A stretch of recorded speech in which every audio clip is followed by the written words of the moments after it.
मधुबनी जिला बिहार के मिथिलांचल क्षेत्र का एक ऐसा गौरवशाली हिस्सा है जो अपनी संस्कृति, कला और ऐतिहासिक विरासत के लिए न केवल भारत में बल्कि विश्व पटल पर एक विशिष्ट पहचान रखता है।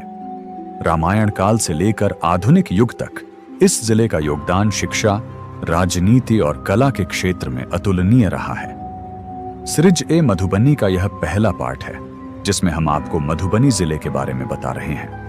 अगर यह सिरिज आपको पसंद आता है तो शेयर जरूर कीजिएगा। मधुबनी जिला प्रशासनिक दृष्टि से काफी विस्तृत है। 1972 में दरभंगा से अलग होकर अस्तित्व में आए इस जिले की वर्तमान व्यवस्था इस प्रकार है। गांव और पंचायत। जिले में कुल 1111 गांव हैं और 380 ग्राम पंचायतें हैं। गांवों की यह विशाल संख्या जिले की मजबूत ग्रामीण अर्थव्यवस्था और सघन आबादी को दर्शाती है।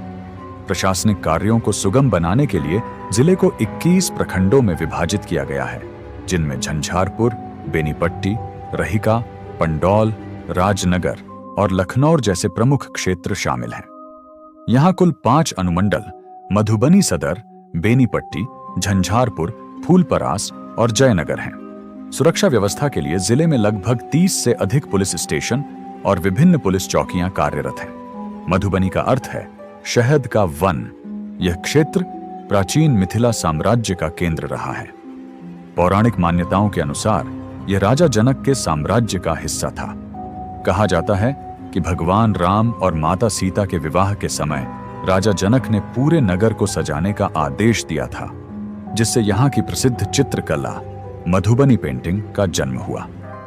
मध्यकाल में यह क्षेत्र महाकवि विद्यापति जैसे विद्वानों की कर्मभूमि रहा, जिन्होंने मैथिली साहित्य को नई ऊंचाइयों पर पहुंचाया।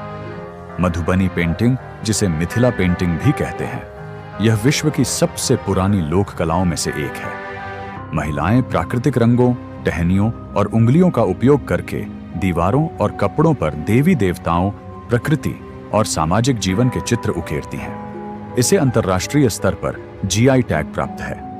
बाग, पान और मखान, ये 3 चीजें मधुबनी की पहचान है।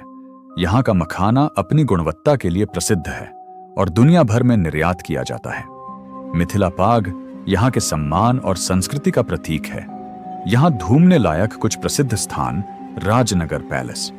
महाराजा रामेश्वर सिंह द्वारा निर्मित यह महल अपनी उत्कृष्ट नक्काशी और वास्तुकला के लिए जाना जाता है।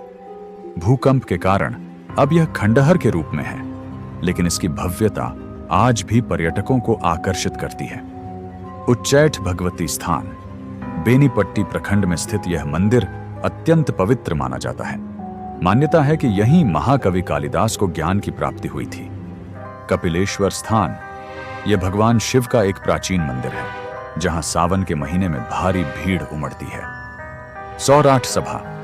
यहाँ का सौराठ गांव अपने विशाल पीपल के पेड़ों और वार्षिक सभा के लिए प्रसिद्ध है, जहां मैथिल ब्राह्मणों के विवाह संबंध प्राचीन पंजी प्रथा के अनुसार तय किए जाते हैं। बलिराजगढ़।